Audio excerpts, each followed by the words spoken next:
अस्सलाम वालेकुम, मैं हूं इमरान आज़म और आप देख रहे हैं मेरा यूट्यूब चैनल इमरान आज़म व्यूज़। नाज़रीन, आज की सबसे बड़ी खबर यह है कि पाकिस्तानी क्रिकेट टीम में एक दफ़ा फिर बड़े पैमाने पर अखाड़ पुछाड़ कर दी गई है। इसमें बेशुमार लोग तो खुश होंगे जो ख़ास करके बाबर और रिजवान की जो डिफेंसिव अप्रोच थी उसके ख़िलाफ़ थे, लेकिन बाबर और रिजवान के आपको पता है कि फैंस भी लाखों नहीं करोड़ों में हैं, वो मायूस भी होंगे क्योंकि इस जो अखाड़ पुछाड़ है इसका सबसे पहला निशाना बने हैं बाबर आज़म और फिर उसके साथ रिजवान और फिर उसके साथ जो है शाहीन शाह अफरीदी और फिर हारिस रऊफ़ और नसीम शाह। 5 बड़े नाम जो तवील अरसा पाकिस्तान की बॉलिंग और बैटिंग लाइन की रीढ़ की हड्डी की हैसियत से खेलते रहे हैं, टेस्ट हो, T20 हो या वनडे हो। आज बिलाखिर जो है पाकिस्तान क्रिकेट बोर्ड ने एक बड़ा फैसला किया और इन तमाम 5 लोगों को मुख्तलिफ फॉर्मेट से ड्रॉप कर दिया गया है। ये तफसील मैं आपके सामने रखूँगा।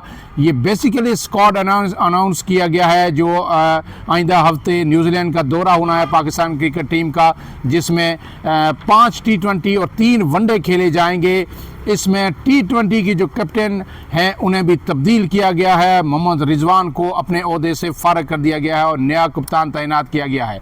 इसके साथ साथ जो है वनडे के लिए फ़िलहाल रिजवान को बरकरार रखा गया है, लेकिन वनडे टीम में स्क्वाड में बड़ी तब्दीलियां की गई हैं और अहम खिलाड़ियों को बाहर कर दिया गया। इसी तरह T20 से भी 3 से 4 अहम बड़े नामों को बाहर कर दिया गया है।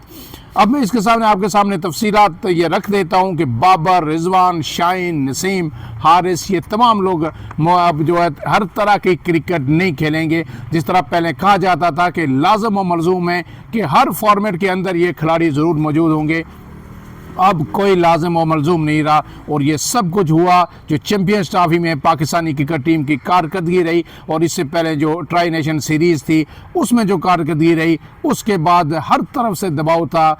एक्स जो क्रिकेटर्स थे उनकी तरफ से दबाव था, शायकीन क्रिकेट की जानिब से दबाव था कि टीम ये सिफारशी है, ये सिफारिश की बुनियाद पर मरतब की जाती है और जिस तरह खुशदिल शाह और दूसरे लोगों को वापस लाया गया उसके बाद क्रिटिसिज्म मज़ीद बढ़ा। लेकिन अब एक मतलब फिर जो है आम फैसले किए गए हैं, लेकिन इसके बावजूद मैं आपको बताऊं ये स्क्वाड जो बने हैं इस पर भी अभी बेशुमार इतराज़ात आएंगे। तो आपके सामने जो मैं स्क्वाड रख देता हूं। सबसे पहले तो आपको ये बता दें कि T20 में रिजवान को कैप्टनसी से हटा दिया गया है। सलमान अली आगा जो नायब कप्तान थे उन्हें अब जो है कप्तान की जिम्मेदारी जो है सौंपी गई है और इसके साथ जो है शादाब खान की वापस एंट्री हुई है स्क्वाड के अंदर। शादाब खान तवील अरसे से उन्हें ड्रॉप कर दिया गया था, लेकिन अब क्योंकि टीम के अंदर एक लेग स्पिनर की T20 में ख़ास करके पाकिस्तान को बड़ी सख्त ज़रूरत थी और साथ ऑलराउंडर की कमी भी महसूस की जा रही थी। पहले तो ये खबरें आ रही थी कि सीधा बाहर से ला के शादाब को कप्तान बनाया जा रहा है, लेकिन अब फैसला तब्दील किया गया है और शादाब को टीम में वापस लाकर T20 की हद तक नायब कैप्टनसी की जो है सौंपी गई है और नायब कप्तान की जिम्मेदारियाँ उन्हें दी गई हैं। न्यूजीलैंड के दौरे में जो सलमान अली आगा T20 के कप्तान होंगे और जबकि जो शादाब खान है वो नायब कप्तान होंगे। अब जो है स्क्वाड में जो जिन बड़े खिलाड़ियों को ड्रॉप कर दिया गया मैंने आपको बता दिया, उनमें शाहीन शाह अफरीदी भी हैं। अब कौमी टीम के वनडे स्क्वाड से फास्ट बॉलर शाहीन शाह अफरीदी और हारिस रऊफ़, जबकि T20 स्क्वाड से मोहम्मद रिजवान, बाबर आज़म और नसीम शाह को ड्रॉप कर दिया गया है। शाहीन शाह अफरीदी जो कई दिन जो हम देख रहे हैं कि मुख्तलिफ सीरीज़ के अंदर वनडे के अंदर वो विकेटें भी 1 से 2 लेते हैं। पहली गेंद नई गेंद हो तो 1 आध विकेट ले लेते हैं, लेकिन उसके बाद फिर वो विकेट लेने में कामयाब नहीं होते। रन तकरीबन 70 से 80 रन वो 10 ओवर के अंदर खा रहे थे, इसीलिए अब उन्हें जो वनडे क्रिकेट है इससे बाहर कर दिया गया और उसके साथ साथ हारिस रऊफ़ को भी ड्रॉप कर दिया गया है।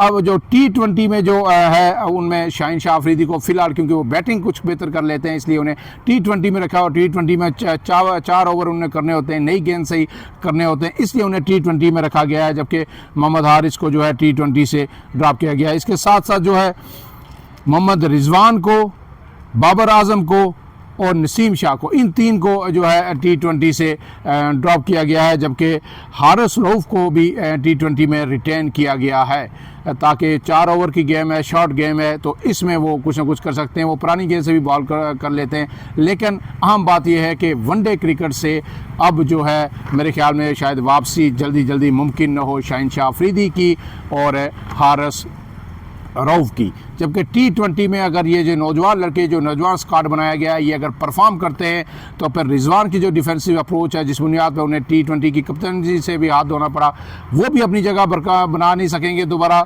बाबर आजम भी नहीं बना सकेंगे, और इसके साथ नसीम शाह को भी जो है T20 से जो है अब ड्रॉप कर दिया गया है।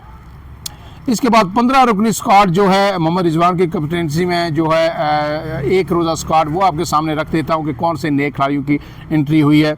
अब इसमें कप्तान मोहम्मद रिजवान बरकरार हैं, सलमान अली आगा नायब कप्तान हैं, अब्दुल्ला शफीक की वापसी हुई है, इब्रार अहमद लेग स्पिनर हैं, आकिफ जावेद आए हैं इसमें नए खिलाड़ी, बाबर आजम, फ़हीम अशरफ, इमाम उल हक, इन दोनों को वनडे की हद तक रखा गया है, क्योंकि फ़िलहाल आपको पता है कि जो 2 खिलाड़ी हैं फ़खर जमान और साइम अयूब, वो जो है अभी फिट नहीं है, इसलिए इमाम उल हक को शायद ओपनर खिलाना होगा।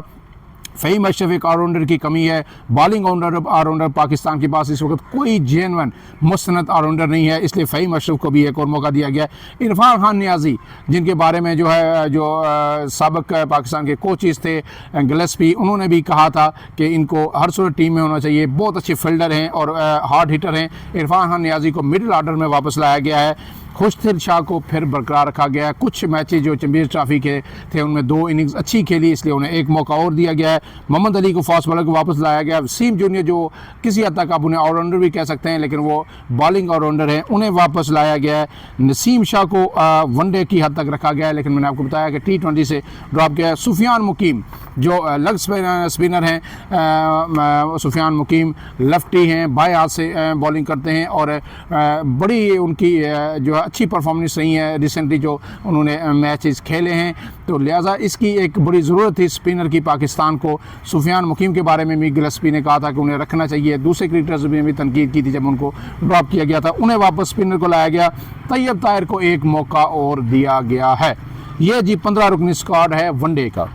अब T20 का स्क्वाड आपके सामने रख देता हूँ। सलमान अली आगा कप्तान, शादाब खान नायब कप्तान है, अब्बास अफरीदी को शामिल किया गया T20 में, अब्दुल समद नए खिलाड़ी हैं, इब्रार अहमद भी लेग स्पिनर्स में हैं, हारिस रऊफ को T20 में रखा गया है, हसन नवाज़ ये नए खिलाड़ी शामिल हुए हैं, इरफान खान नियाज़ी हैं, जानदाद खान ऑलराउंडर हैं, पहले भी खेल चुके हैं, खुशदिल शाह, मोहम्मद अली और जो है मोहम्मद हारिस, उमर बिन यूसुफ, शाहिनशाह अफरीदी, सुफियान मुकीम और उस्मान खान, ये 16 रुकनी स्क्वाड शामिल किया। ज़्यादा तमाम नौजवान लोग हैं और आकिब जावेद का प्रेस कॉन्फ्रेंस में यही कहना था कि अब नई अप्रोच के साथ हम जाएंगे, डिफेंसिव अप्रोच नहीं होगी, नताइज की परवाह नहीं है, नौजवान लोगों को लाया है, खुल के खेलें, खुले दिमाग से, खुले जहन से खेलें, खुल के खेलें, बगैर किसी खौफ के खेलें, क्योंकि जो लोगों का माइंड सेट जो पुराने खिलाड़ी हैं जो उनका बन चुका है, जो एक उनका खोल जिसमें वो घुस चुके हैं, अब उससे जल्दी वो निकल नहीं सकते। एक अपने जो कॉपीराइट जो शॉट्स हैं वो क्रिकेटिंग बुक वाले वही खेलते हैं,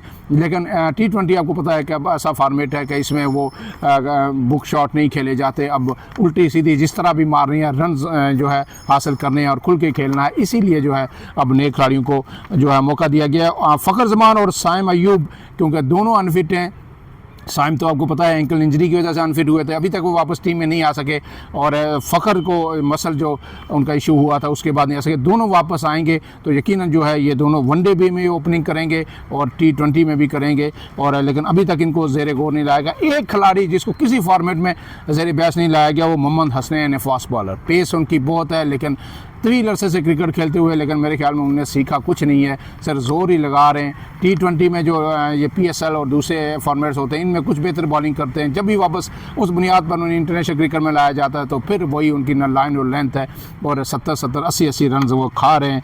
अब इसके बाद जो है जो आपको पता है 2 आगे बड़े इवेंट्स आ रहे हैं, एक तो न्यूजीलैंड है कि ये सीरीज़ है। इसके बाद जो आगे मेंस जो है T20 एशिया कप है, ये सितंबर 2025 में अभी होगा, और 2026 में जो है फरवरी मार्च में T20 जो है वर्ल्ड कप आ रहा है। पाकिस्तान ने जो है उस तैयारी को, इन दोनों इवेंट्स को मद्देनज़र रखते हुए एक बिल्कुल ही नया स्क्वाड बनाया, नया कैप्टन T20 में लाया है।